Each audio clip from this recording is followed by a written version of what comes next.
Marine Staff Sergeant. And then the rest of the patrol, which consisted of some more senior guys, gunnery sergeant, major, and so forth, went ahead and proceeded down into the village. Just outside the village, the patrol was ambushed and came under a hail of RPG and machine gun fire. And for the next 2 hours, that patrol was pinned down without any support. They tried to get support, couldn't get it. And Meyer was listening to the radio and kept saying, "Hey, listen, we're back here. He wants us to come with reinforcements." And each time that he would try to get into the fight and support his fellow Marines, he was rebuffed and said, "No, you just stay back there at the ORP." Well, he continued to monitor the radio and finally realized that the patrol was about to be surrounded. So Corporal Meyer got the staff sergeant and said, "Hey, I think we need to go." They tried to talk to the Afghan soldiers that were there at the executive rally point with them and say, "Hey, how about come with us? We're going to go conduct a reinforcement operation." And the Afghans said, "No, we were told to stay here. We can't come with you." So in an up-armored Humvee with a 40-millimeter grenade launcher on the top of it, Meyer is up there as the gunner, staff sergeant's down there in the vehicle. They drive into the kill zone. And they come under a hail of gunfire. And when they get there, they find 5 Afghan wounded soldiers, and they strap those guys into the vehicle, bring them back to the ORP, go back down there a second time. Second time, they can find 4 more wounded. They're under fire the entire time, and they bring those 4 back. The third time, they go down into the kill zone. Meyer gets pretty wounded pretty seriously in the arm. And at one point, they're surrounded themselves. In fact, the enemy is so close to him that he can't depress the machine gun far enough to engage the enemy, and he has to start using his M4 to repel the enemy on the vehicle as they're supporting an army unit that's trying to conduct a CASEVAC. I'll get to the point. There's a 4th time and a 5th time, and finally on the 5th time, they do have a helicopter that's in support. Corporal Meyer personally talks to the helicopter. The helicopter says, "Hey, I think I see 4 Americans in a ditch up there." They bring the vehicle in between enemy gunfire and the ditch. Meyer gets out. At this time, there's 3 dead Marines and a dead corpsman there under, again, persistent enemy fire. Meyer straps on these Marines who are deceased, puts them in the vehicle and rescues them. 5 separate times, Corporal Dakota Meyer goes back and forth into a kill zone. At one point, the staff sergeant said, I think it was the 3rd or 4th time, he says, "Hey, Corporal, I'm not sure," this is a corporal talking to the staff sergeant, he says, "I'm not sure we ought to go any further, we're going to get stuck." He says, "If we get stuck, we'll just have to die with them. Keep going." And I would tell you, for those of you who watch the Pacific, I share this story with you because more than any re-enlistment statistics, more than anything I can tell you about the quality of Marine, if you watch the Pacific and you say, "Geez, I wonder if we have Marines like that anymore," I would tell you we're fortunate enough. We absolutely do have Marines that are like that anymore. Corporal Dakota Meyer is one of many. There's some of them in the room here today, and I can report to those of you who have been out of uniform a little while, you know, we are as healthy as we've ever been. You can be very proud of the young Marines, men and women that we have in uniform right now. They're doing everything we've asked them to do. And if anybody would have predicted that we would have the state of the corps that we have right now, 9 years in the war, you know, I think they would have gotten a psych eval back in 2001. But I'm pretty proud of them. I know you are as well.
Because I knew we were doing the operation, I was able to tell them, hey, I am going to go clear the Taliban out of your area. I am going to provide security here. I'm going to change the dynamic in this area.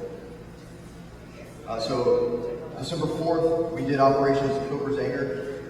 It was a major operation to clear the area. My company got bussed up to 350 Marines, a little over that.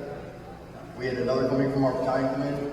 with 200 Marines to our north, and then a unit of reconnaissance Marines came in and operated even further to our north.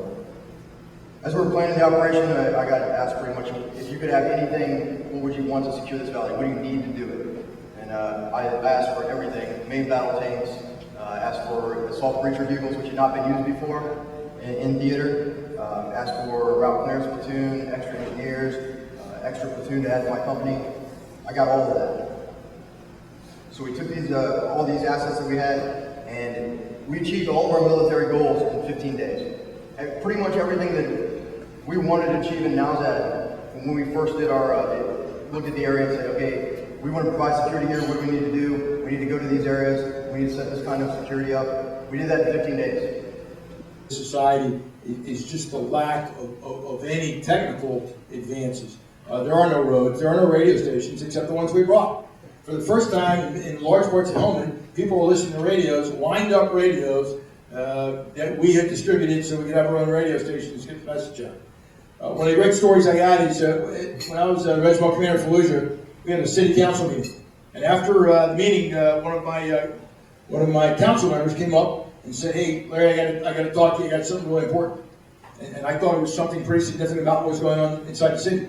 He grabbed me and took me outside, and he wanted to know about an episode of Desperate Housewives that he had just seen on TV. This is a true story. I couldn't believe it. This is in Fallujah in 2006. Folks, that would not happen in Afghanistan.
Nice looking bike.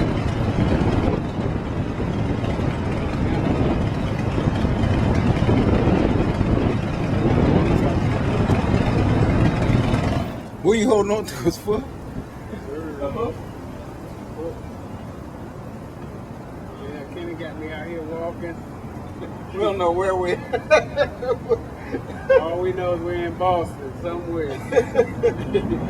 trying to get our bearings right now. I know we Go got some so good. landmarks. You're right. We don't even know what that building is. Dude, this is Massachusetts State House.